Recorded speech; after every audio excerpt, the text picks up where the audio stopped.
Welcome to Rapid Harmony. I'm Kyle Emmanuel Brown. This is a space for high-achieving souls who want more than outcomes. You want resonance, you want truth, you want a life that moves with purpose instead of pressure. Here, we explore success with the soul and direction with depth. We slow things down just enough to hear your own wisdom again. We breathe, we question, we remember the part of you that never needed permission to leave. Every conversation is an invitation to trust yourself more than the noise around you, and live from that clarity that rises when you stop forcing and start listening. Take a breath, settle in, let's begin. So, what does it reveal about someone when they built a beautiful life but haven't built the structure to protect it?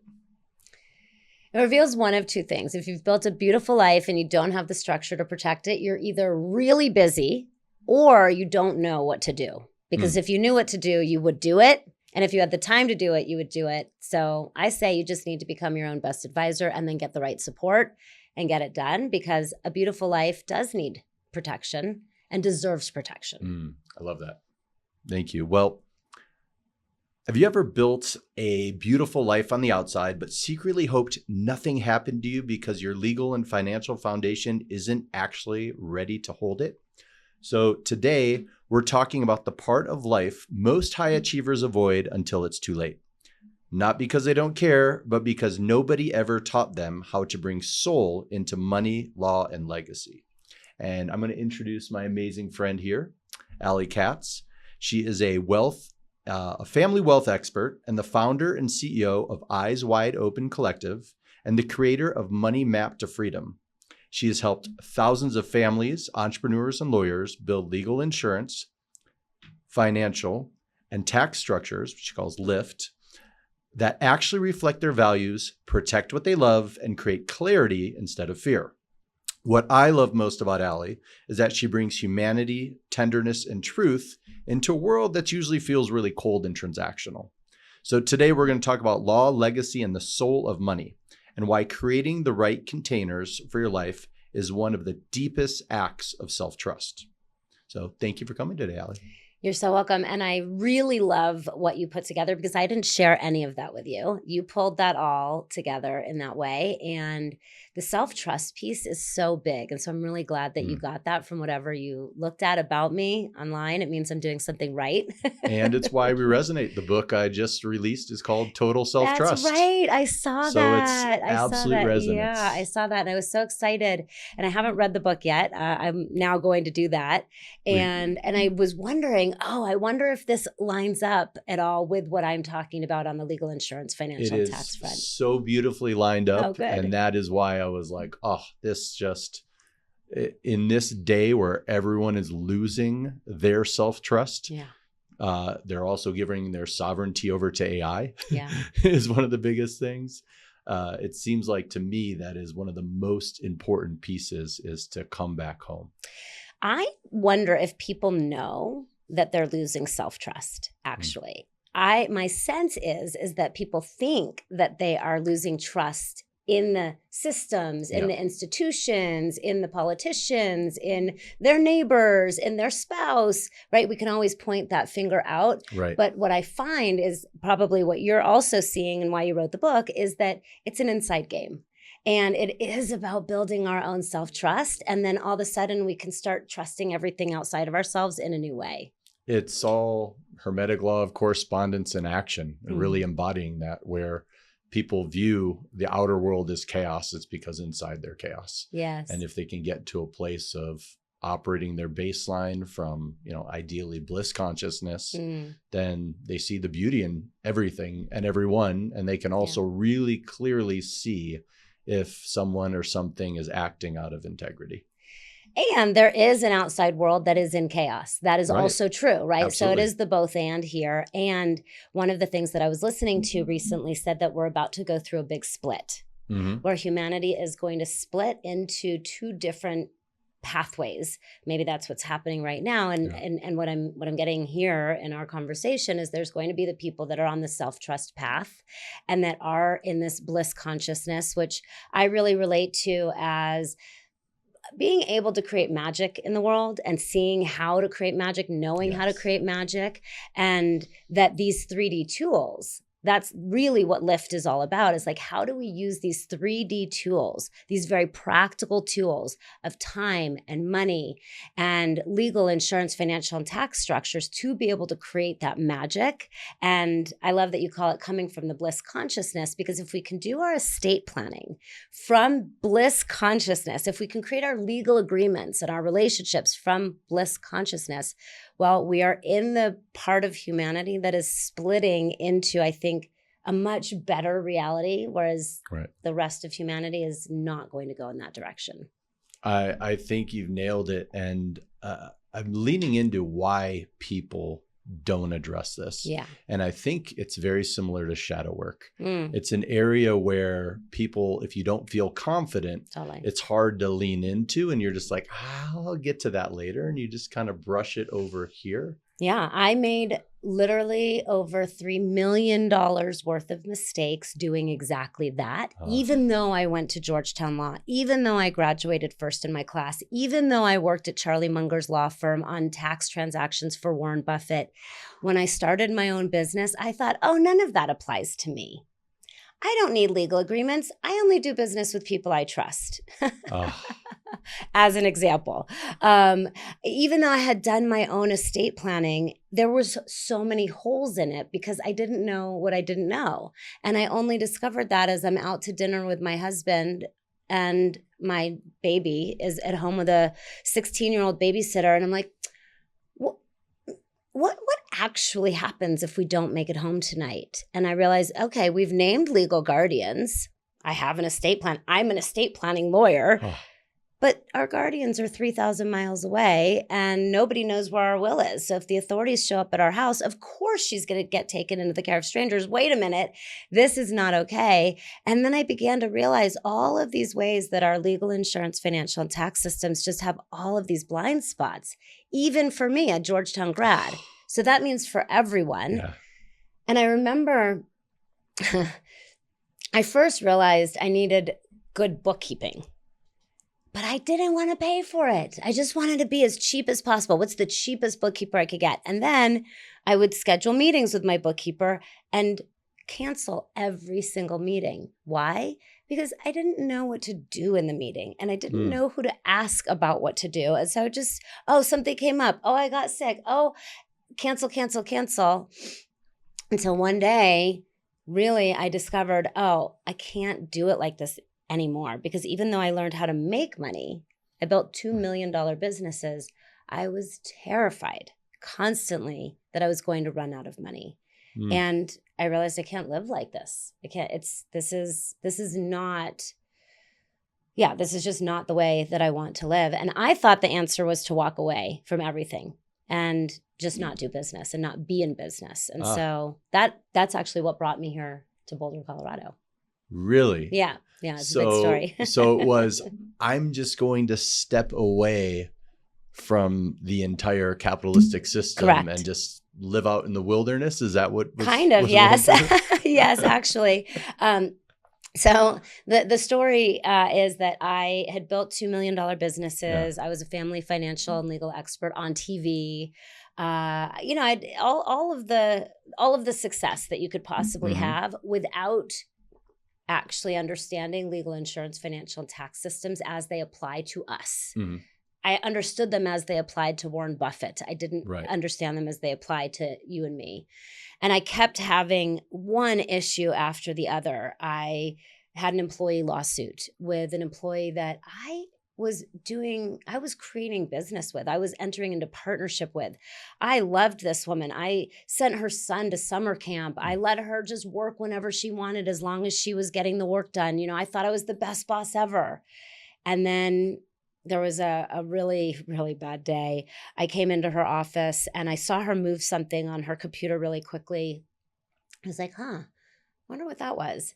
And I, after she left the office, got into her computer, and what I saw there was shocking. It was one of the most heartbreaking and devastating things I'd ever experienced. She hated me. Ooh. Yeah. And it was one of those moments of like, oh my God. Oh God. And she was sabotaging me, and she was actually stealing money from me because we had gone into business together. She was an employee, but I knew I was going to be selling my firm, and I wanted to make sure she would be taken care of. And so we started a business together. And she told me that she wasn't getting any work from that business, and so I needed to pay her minimums. I was like, okay, I understand. You have a child. I'm going to make sure you're taken care of. Well, it turns out she was taking work on the side. Oh. And she was pregnant. And I just did not know how to handle this at all. So the very next day, she came into the office, and I fired her immediately. Did not talk with any advisors, did not talk with a lawyer. Thought, oh, this is, of course, the right thing to do. She's stealing from me. She's sabotaging me. I'm going to fire her, of course. A couple weeks later, I got the lawsuit in the mail, wrongful termination. She was pregnant, right? All of these things. And because I was such a good boss and had not been tracking it didn't make her track her hours, didn't have the right policies and procedures in place. We were friends. Anyhow, I also did not have the right insurance in place to cover this lawsuit. So I had to hire a lawyer, $10K out of pocket, just to get a lawyer to look at the case. And then ultimately needed to settle for a 5-figure settlement, all of which I didn't think I had the money for, right? Because, I'm a small business owner. Right. I'm a single mom myself. I have 2 little kids. I'm just in the early stages of being a business owner, maybe 3 years in. I'd hit $1 million of revenue.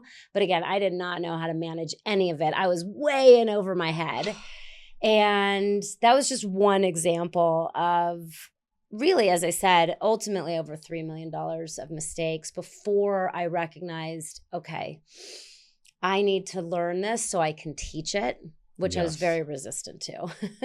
Well, it's fascinating that, first off, I think the relatability of this totally. is incredible to not only me, but to people listening right now, because all too often, when you get into a business, there's a lot around the energetics of why you are picking your partners. Yeah. And often you're coming in from a place of, I am not whole, worthy, and complete. And this person's really good as an integrator, and I'm a visionary, and I can't do this on my own. So I'm going to bring this person in. Totally.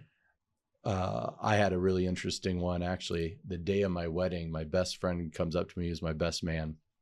And he's a world leading expert in psychopaths.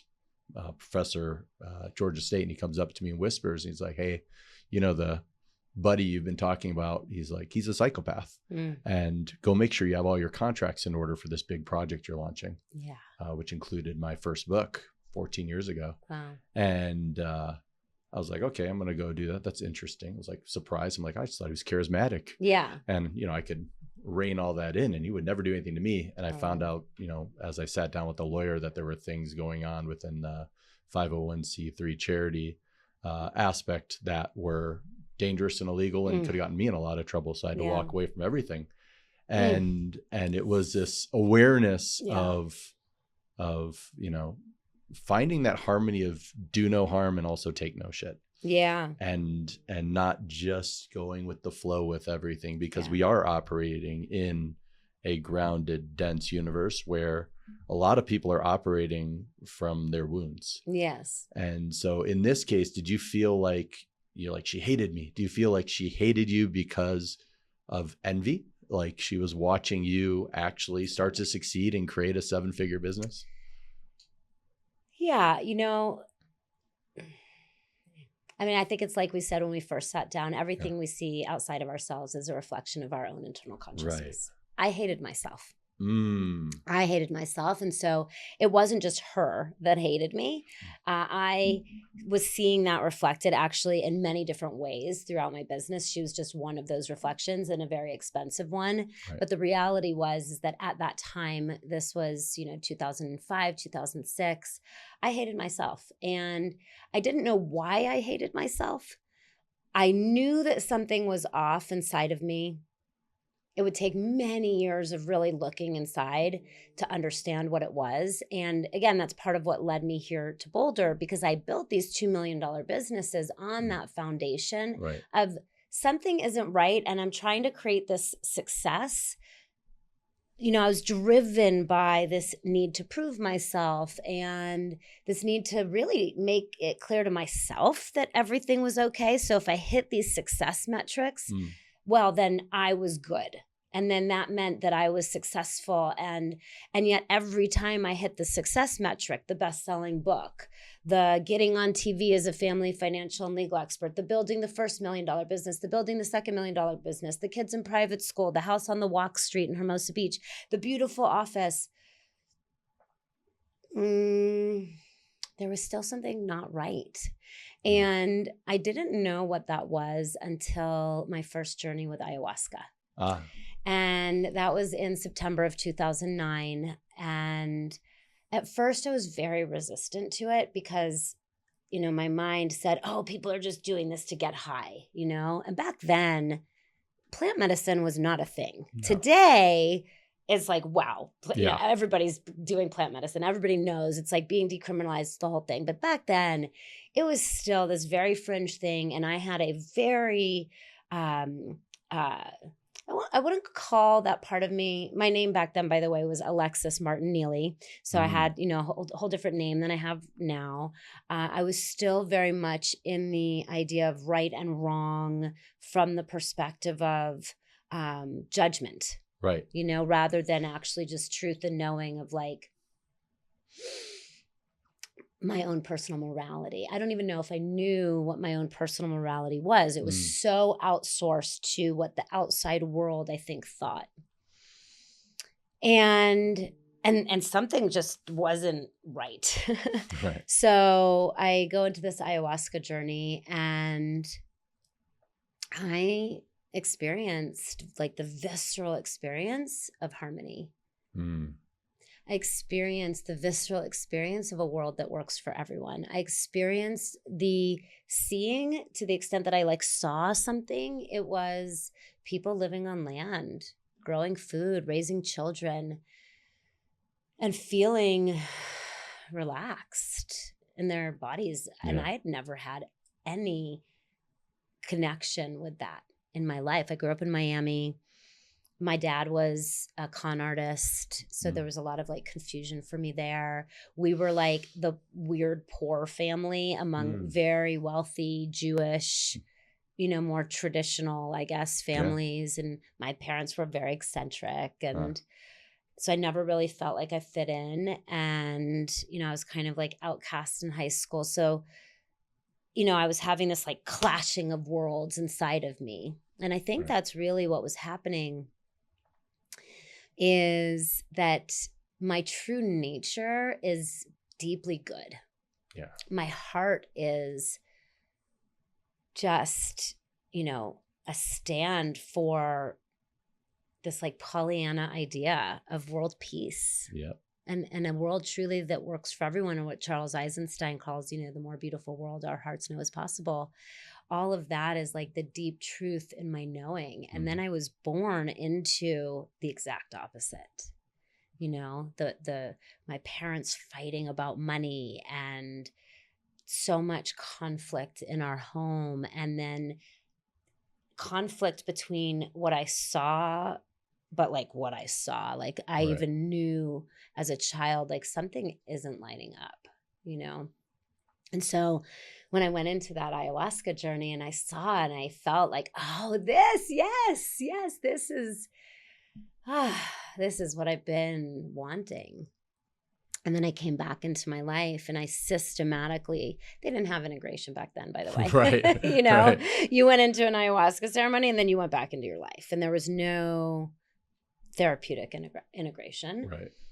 And so my integration was like seeing every place that I was creating the exact opposite of this world that works for everyone through my leadership, through the way that I was working with money. I came out to Denver Law School. My best friend at the time was graduating, and I got to speak to her law school class about the entrepreneurship of law. Right. And I saw a house, and it was 2 houses down from her, half the rent, on a lake in Longmont. Her kids and my kids were like best friends. And it was a very clear sign, like, oh, you need to leave LA. But the real clear sign came, I was in the TV studio for Nancy Grace. I don't know if you know who she is, but she's like a very like acerbic lawyer, you know, brings other lawyers on to gossip. Yeah. So I'm in the studio and I'm about to talk about Tiger Woods' divorce. And it used to be that when I went on TV, it was the one time my mind was silent. Complete silence. Why? Because my ego was so satisfied and gratified. Like I was doing the thing. But this day, when I went to the studio and I'm about to go on, I'm about to talk about, you know, Tiger Woods' divorce on TV. And I get this very loud booming voice in my head. And it said, Alexis, what the fuck are you doing? You are about to go on national television and gossip about another human being. You're contributing to the world -1,000. You can never do this again. I was like, what? What do you mean? This is what I do. I'm so good at this. And I was like, no, you can never do this again. And so that was, I think, around November. I think I'd already been down to see the house here. It was just clear. January 1, 2010, I packed everything up, 2 U-Hauls, my kids, my ex-husband, a snake that we had, 2 cats, my assistants, my boyfriend at the time. And we all drove out here and moved into the house in Longmont. And I didn't know what was happening. I was very confused. Very, very, very, very confused at that time because I was walking away from all my success. I'd created all this financial success and external success. And it was the beginning of the great unraveling of my life. And that was 15 years ago now. And I moved to a farm in Berthoud. I ended up buying a farm. That the day I bought it, I said, mark my words, I will never live here. I was not buying it for myself. I didn't know. I thought I was buying it for my husband, my ex-husband, to be able to grow medical marijuana. And because that was in the early days of that. And life has been conspiring on my behalf for a very long time. And I ended up needing to move to that farm and file bankruptcy. And I discovered, that was 2011 was when I moved there. So I don't know if you remember, you know, December 21, 2011 was like a big time, right? And I feel like I was part of my story, my experience was part of the real turn that was happening then. And I moved there. And I have this video, it's really sweet, of like me sitting in my bathroom, packing up and just crying and be like, I don't understand what's happening. Why do I have to move to this farm? It was like the last thing in the world that I wanted to do. Right. But another part of me knew. And I'm looking here at Jason Gaddis's little picture here on the wall. You know Jason. Yeah, very well. He was my therapist at the time. Okay. He still provided one-to-one therapeutic support back then. And he was helping me to understand what was happening because I was so confused. And it turns out that there was a split in my system between my mind and my heart. Actually found that out through a network chiropractor I worked with at the time. He got me on the table. I'm on the table. And he says, oh, you have a huge disconnect, actually. Your heart and your mind are not connected. And what Jason was really giving me was the ability to tap into my parts and feel my parts, which, you know, back then, we didn't have a lot of this knowledge. Today, everybody knows about internal family systems and parts work, but we didn't really have that. We didn't really have an awareness of trauma and the way that it impacted us. Not at all. And so my former partner, romantic partner at the time, had actually already started to take me into these parts. And then Jason just deepened that. And through that process and also reading the book, The Soul of Money, which I love that you titled this episode with The Soul of Money. I don't know if you know how that impacted me. But I began to discover this concept called money dysmorphia. Yes. I'm curious with money dysmorphia. I'm used to body dysmorphia coming from doing fitness nutrition for celebs, and it not only in guys, there's bigorexia in the guy side, there's been the anorexia. Bigorexia. I've never heard that term. Oh, I had it. Wow. I had it. What is that? So my workout partner was 6'4", 315 pounds, no body fat. And my boss was 5'8", 275, no body fat. These are big. These are buff huge guys. bodybuilders. Yeah. And I came in as a former water polo player at 6 foot 170. Okay. Very That's fit, thin. very lean, Yeah. 100 pounds less muscle than these guys. Yeah. So you become like the people you spend the most time with. And Yeah. I'm looking at all of these guys and I'm like, I'm so small. I'm so small. Yeah. So small. I'm like, how do I get big? And thank God I had that worried Jewish mother sitting in here going, creating all these crazy fears of like, oh, you're afraid of the dark, you're afraid of needles, you're afraid of everything, or else I would have gone down that road. But when I would look at myself in the mirror, I saw the thinnest little tiny guy. Makes sense. Even though I was training all the time. And so I got to this point of like 225, which I had to keep a lot more fat because of not using drugs. Yeah. And everyone was like, hey, big guy. Hey, big guy. And I'm like, what are you even talking about? I'm not big. See these giants. Yeah. But it created that body Distortion. dysmorphia. And money dysmorphia is huge. Most people don't even realize it. And it seems like you even brought it up in the sense when you're like, I had 2 7-figure businesses, but I was always afraid I'm going to lose it. Oh, I was certain. I was certain I'm going to run out of money all the time. The only way for me to address that at that time, because I didn't have other tools, was literally to turn towards the fear and cause it to happen. I needed to cause it to happen so I could face it and get to the other side of it. And that was part of what moving to the farm was about. It was like, okay, I'm just going to do it. I'm just going to run out of money. Let's just see what happens. Yes. The interesting thing, because I am an estate planning lawyer, I am an asset protection lawyer, is that I made some very smart decisions along the way. So even though I was able to run out of money personally, I did set my systems up and my structures up ahead of time such that, so 2006 was the first year that I made $1 million in revenue. Right. I made $1 million in revenue because I had gone through a divorce, and instead of getting stuck in that conflict, this is one of the good things that I did. There was, all the the full range. I've had the full range. Instead of getting stuck in that conflict with my kid's dad, I got a message from Spirit as I'm praying, like, what am I going to do here? I cannot be in conflict with this man. He's the father of my children. Like, what am I going to do? Right. He was a stay-at-home dad. He had forensic accountants going through my financials. I knew my financials were totally messed up because I had no idea how to manage them. Right. And the forensic accountant turned to me and looked at me and he's like, wow, your books are really messed up. I was like, yeah, I know. I didn't even know what that meant, but I knew he was right. And Spirit had given me a very clear message. Ask him what he needs and give it to him. I was like, what? He'll take me for everything. You'll make more. Is the message that came back. You'll make more. And that was the beginning of this awakening that I had around money. You'll make more. And that features very significantly in my teachings now. But back then I was like, okay. So I asked him what he needed, and he said he needed $4,000 a month.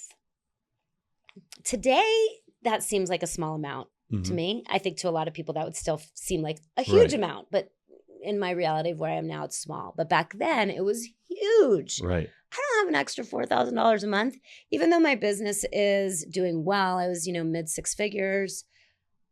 I always was thinking I was going to run out of money. I was like, okay, I'm going to give it to you. That was the first year that I made $1 million in revenue.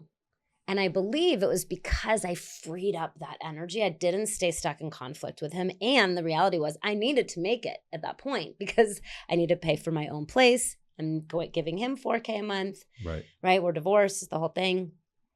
And let me just think of what brought me onto that. What brought me onto that track? Oh, so that was the first year I made $1 million in revenue, and my companies never made less than $1 million in revenue after that year. So since 2006, My companies always made $1 million in revenue, even in the year that I'm going through the bankruptcy. So I'm living at the farm. I can only make $5,000 a month because in order to go through bankruptcy, there's a limit. You can only make a certain amount of money. Right. I could only make $5,000 a month, but I had set things up such that I did not own the businesses. Nice. I had used irrevocable trust planning, which is a critical piece for all entrepreneurs to be looking at. It's not just like estate planning is critical, and then there's asset protection planning. And both are really important. And so I had set up this asset protection planning. And part of the reason that I went through the bankruptcy, there was a lot of reasons, but one of them was I wanted to test this asset protection. Right. Because I knew that I was going to be sharing about it one day. And I was like, I cannot share about it if I don't know that it actually works. That's right. And does this even actually work? Like, does this really work? That was, part of my questioning. Like, is estate planning actually even valuable? Does asset protection even work? So part of the bankruptcy journey was, does my asset protection work? It turns out it does.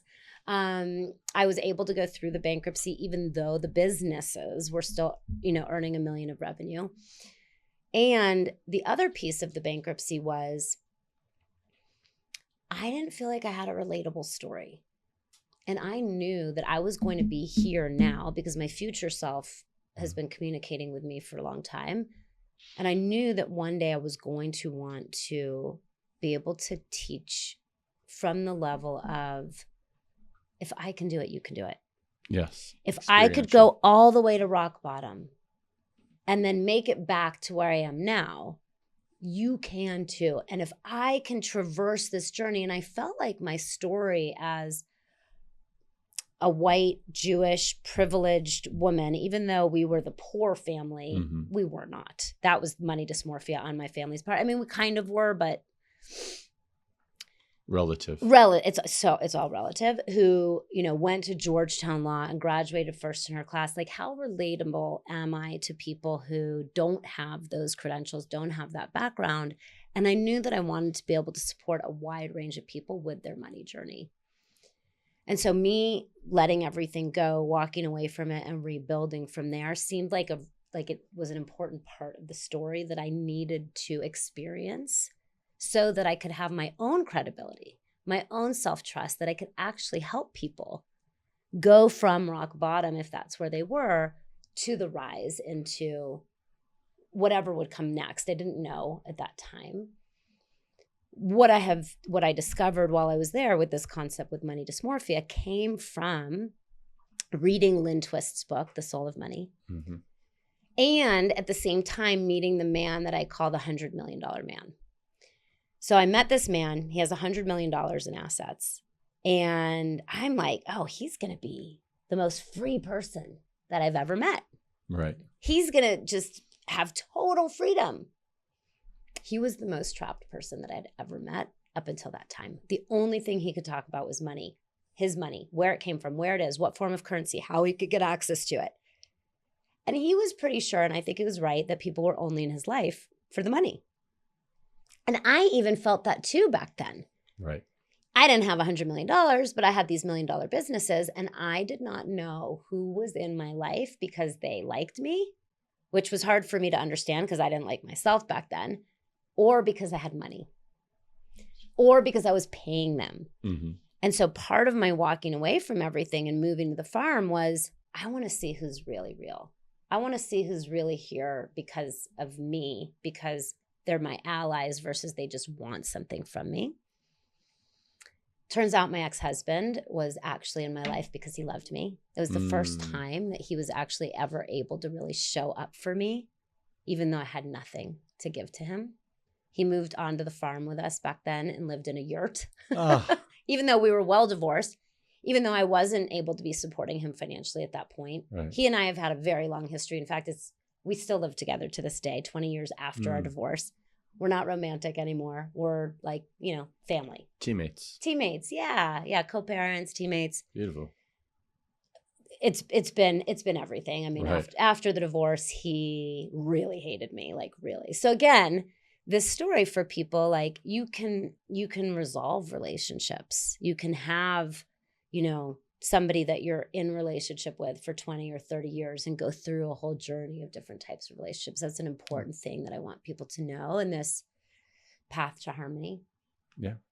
I really believe the money dysmorphia piece is profound, and so much of it's related to self-love. When I got into the fitness space, I said, okay, I'm going to get the celebrities and pro athletes and the rock stars and rap stars, and I would be surrounded by them. And there was always this feeling of, one, I don't know why people are around me. Yeah. Is it because they want something or because they actually love me? Yeah. And two, when I started moving on into I'm like, okay, I'm going to go coach the billionaires.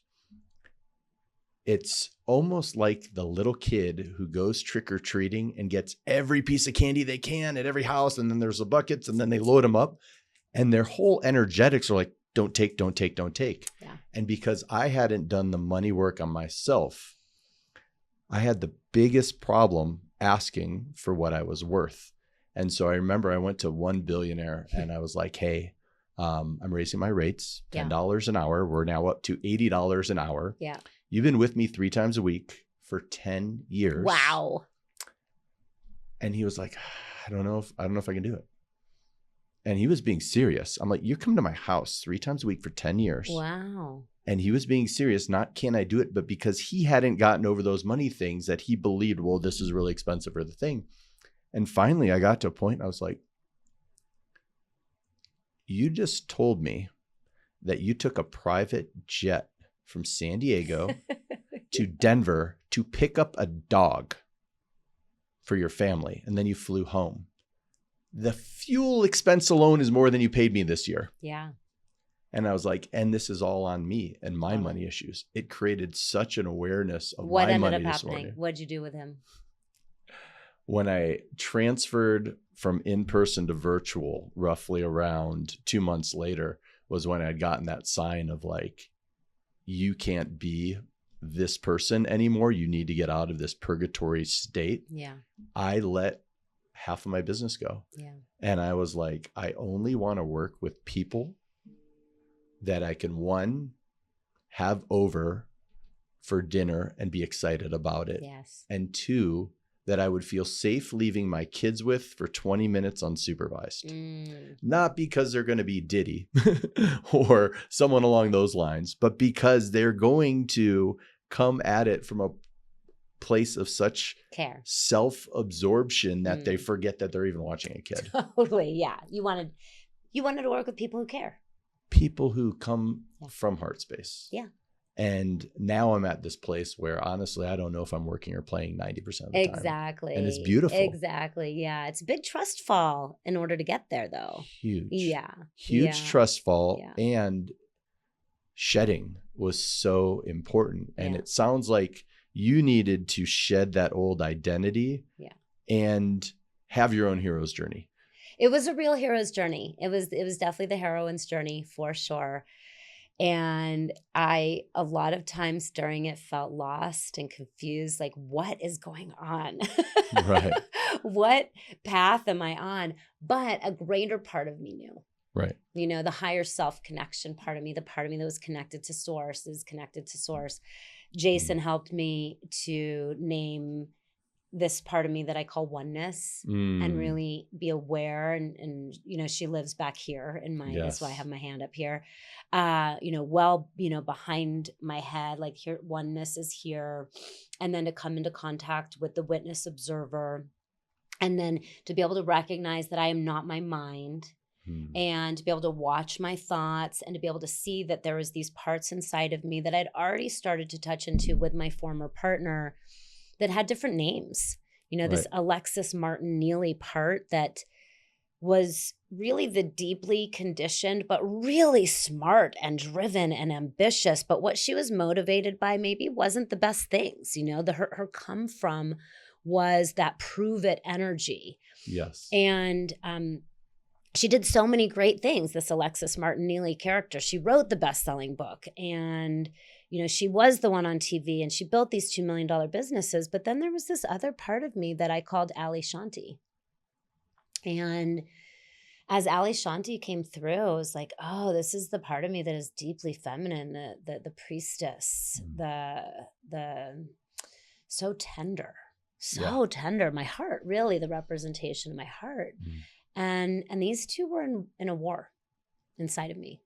That's what I came to realize. This was why I didn't like myself, because when there's a war going on inside of you, it's really hard to like yourself, especially if you're unaware that the war is happening. That's right. You know? And so all of that war energy is projected out, reflected back through conflict with my husband, you know, conflict with our nannies, conflict with my employee, all the conflict with my relationship with money.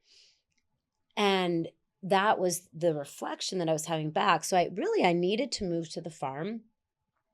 Now I can see, okay, I needed to spend a year doing only what I would do for free. And that's what that year gave me, because I could only earn the $5,000 a month. Right. The business is earning over $1 million, paying people that I do not feel like I'm leading very well. I'm like, I am a terrible leader. I know that I'm a terrible leader, but I don't really know what to do about that, because there's not role models. I didn't have role models. I actually had joined a $100,000 a year mastermind at that time. Now they're, you know, a dime a dozen. Back then they were not. Not at all. And the women that were in the mastermind, they were amazing at making money, but they themselves weren't really in their leadership as what, you know, as business leaders. So I couldn't really look to them. They were kind of as confused about it all as I was. I showed up to that mastermind. At the first session, I was like the most successful. By the last session, I was just having tears streaming down my face, because I just felt so confused about my relationship to business and money. So I moved to the farm, spent this year doing only what I would do for free, met the $100 million man, read the book, The Soul of Money with Lynn Twist. And when I read that book, I was like, oh, sufficiency. Wow, this is amazing. This idea of sufficiency, because here I was chasing $40 million. That was my financial freedom number, $40 million, because I had built $2 million businesses and I was worried about running out of money. Right. I'm like, okay, $40 million. If I have $40 million in the bank and it's invested and it's earning 5%, then it's throwing off $2 million a year. I'll never need to worry about money. Right. Because that can support my businesses. So then even if my businesses don't bring in any money, this is very distorted thinking, by the way. If my businesses don't bring in any money, at least my money is earning money on its money and can support my team members, which was very important to me. So I didn't have to feel this pressure to earn the money, to make sales, which felt very pressured to me, because there was a way I didn't fully believe in what I was selling. Interestingly. There we go. Yeah. I was like, is estate planning even valuable? Because that's what I was selling. I was selling estate planning. And I was teaching other lawyers how to sell estate planning. And I was like, is lawyering even valuable? Are lawyers good? Am I good? Like, what am I actually selling? Is it valuable? I'm not sure. And so I didn't want to need to sell. And I find that people chasing passive income as the path really are deeply insecure that they don't have anything to offer the world.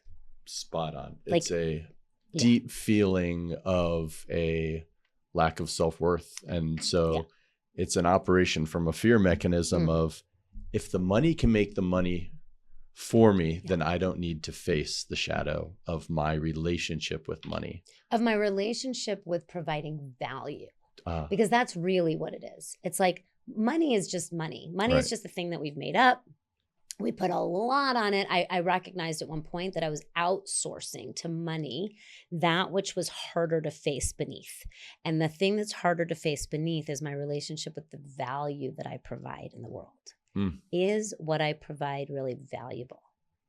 So if someone is watching, listening, and they're in a position where they're struggling with identity and having that same internal conflict of, is what I am providing right now of value? Yeah. What did you do to get to the point of saying, well, either A, it is a value, or B, I can modify it so that it comes from more of a heart-centered place, and I know in every fiber of my being that I am worthy and I am providing value? Yeah. So this piece of I am worthy, the work I needed to do on that was the work of coming into my heart and knowing that I'm good. And I do believe that just asking the question points to the yes, you're good.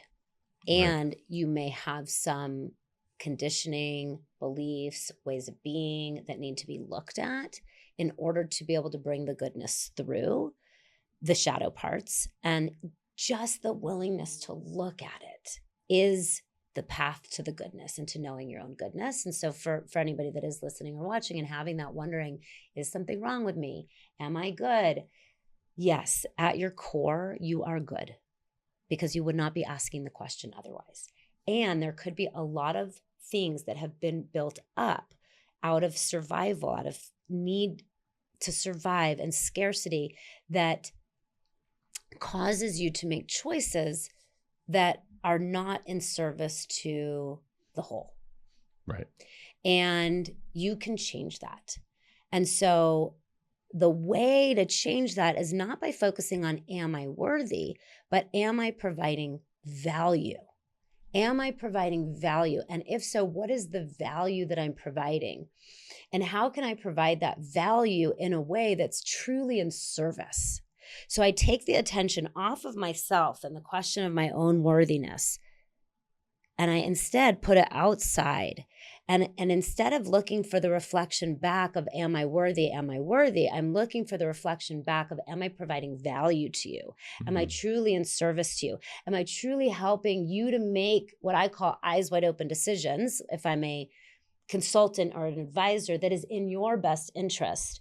Or am I subtly, or even not subtly, manipulating you to make decisions that are in my best interest?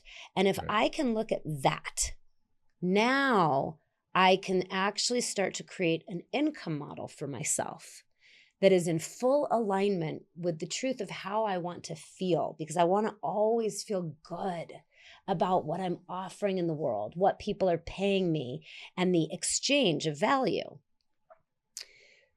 But then that gets to this very sticky place of actually knowing what I need, knowing how to ask for what I need in exchange for what I have to give. These are very subtle and tender and challenging places, because what I discovered in the journey with money dysmorphia and now what I call the journey to financial liberation is that the point of liberation, the place of liberation, and this is what I discovered on the farm, is knowing what I call your minimum to thrive. If you know your minimum to thrive, remember, I thought it was $40 million as my financial freedom number. Met the $100 million man, very quickly saw, oh, if he's not free, I'm not going to, I could get to this 40 million. I'm not going to be free. Right. This is a lie. How do I untangle this? I have a systems-oriented mind. Put it in service to my heart. Oh, okay. Tie that together with Lynn Twist's work in The Soul of Money. Sufficiency, great, but my mind wants to know what actually is sufficiency. I can't just have it as this woo-woo idea that there's enough out there. My mind is like, no. Okay, so then what is enough? Okay, it's this idea of, if I know that I can earn my minimum to thrive in alignment with my values by offering something that I know is valuable, just to earn my minimum to thrive, now I'm actually liberated. Now I can begin to be in right relationship with time and money. Now I can begin this journey to financial liberation and this upward spiral to eventually being able to not just earn my minimum to thrive, but earn what I call minimum to be of service and start hiring other people and building an ecosystem and becoming a leader in a way that I want to be, not this old way that I'm like, oh, that's terrible, where I'm like actually extractive from the people working with me, but I'm actually now serving the people working with me. I'm a steward, servant leader, like actually, because I'm not just in it for me, but for all of us. And then move into this level of what I call preferred if I could afford it, which is where I get to have what I want. Because I know that everybody in my ecosystem has what they need.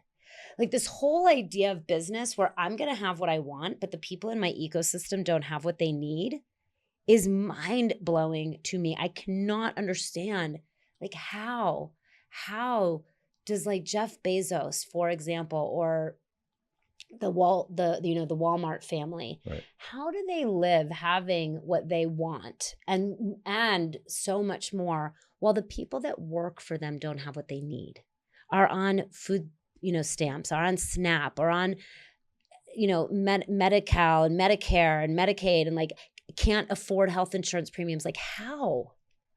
I think it's because they haven't sat with enough master teachers. Yeah. Yeah. And if you don't sit with enough master teachers, whether or not it's somebody you look up to and you respect, it's, chasing false idols. Well, and I actually had the opportunity to be in very close relationship with the son of a billionaire through a dating context. And what I did see there is that there is a need or choice to like close off to the actual humanity and the suffering of humanity, because it can feel so burdensome. Right. And so I think they're maybe also just not fully connected with the reality. And my hope and prayer for all of us is that we actually can serve the billionaire class, to be able to see, and we can bring compassion, but also the sort of truth to be able to say, hey, this wealth inequality gap that we have, it's not good for you either. It's not good for any of us. And we actually can solve it together. But hey, billionaires, you're going to need to see that people need to be able to have their minimum to thrive. They need to be able to have their minimum to thrive. And if you're sucking all of the resources out of the ecosystem and hoarding these resources, which is one of the expressions of money dysmorphia, it comes in 4 expressions. The misalignment expression is that billionaire class one, that also, by the way, comes from deep lack of self-trust. They all come from lack of self-trust, rock bottom, just getting by, more, or misalignment are the 4 expressions.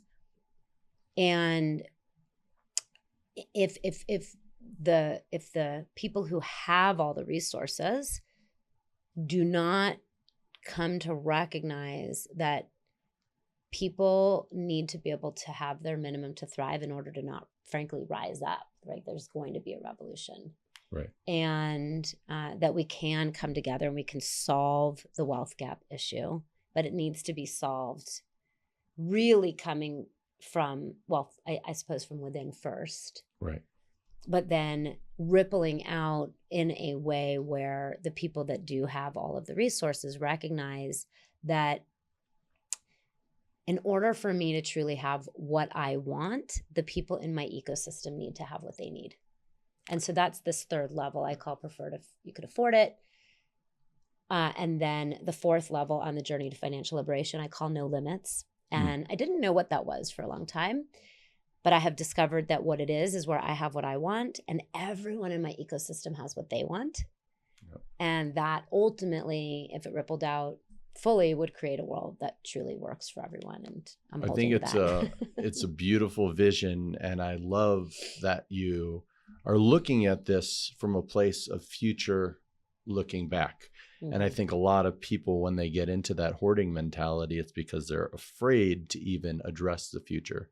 Now, all of that comes back into the work you do. Yes. And you talked about tapping in with oneness. I like the idea with everyone's talking about their higher self, but there's no acronym for it. So I came up with one, which is your sacred, empowered, luminous force, which understand you are this light being. Yes.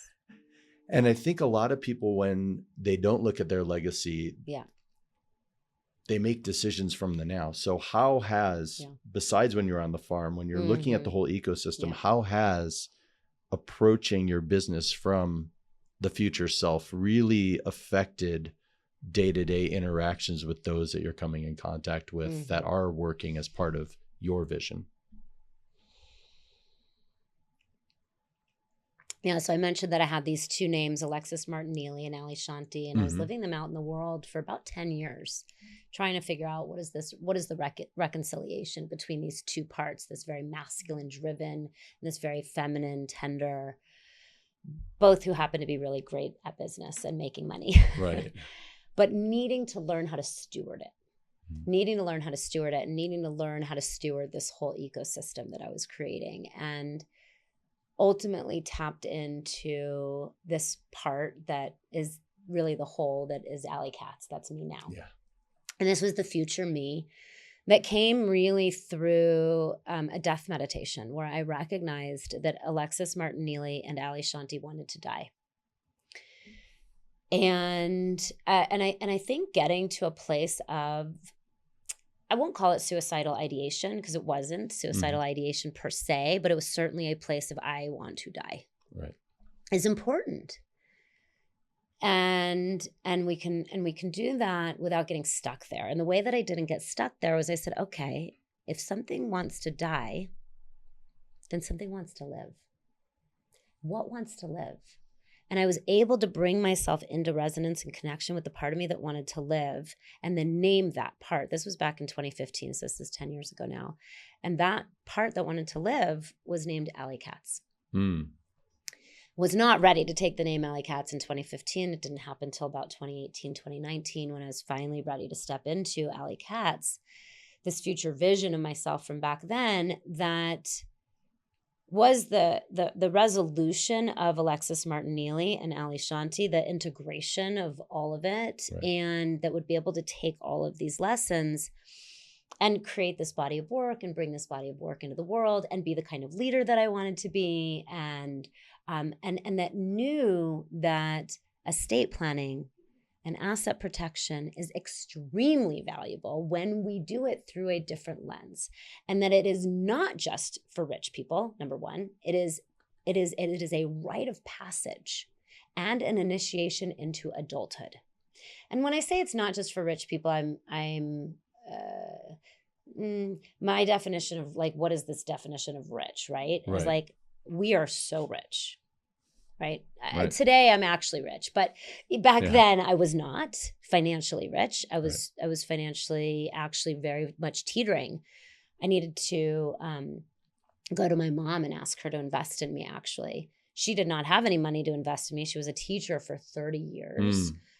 But I was able to show her that I was a worthy investment, and she used her credit score actually to invest in me. That's a whole big, it's a really fantastic story. We don't have time for it today, but that also, this was part of my rite of passage and my initiation into adulthood through stepping into understanding how legal, insurance, financial, and tax systems and my own legal and financial literacy and my own estate planning process and my own talking to my mother, multi-generational resource management was and is to this day such a critical piece of our collective journey and being able to step into our leadership and build self-trust. So fast forward, here we are, it's 2025. I don't know when this will be released. Maybe 2026. 2026. Okay. It's 2026. And my company last year did 10 million in revenue. In 2024, we'll probably hit close to 14 million revenue this year.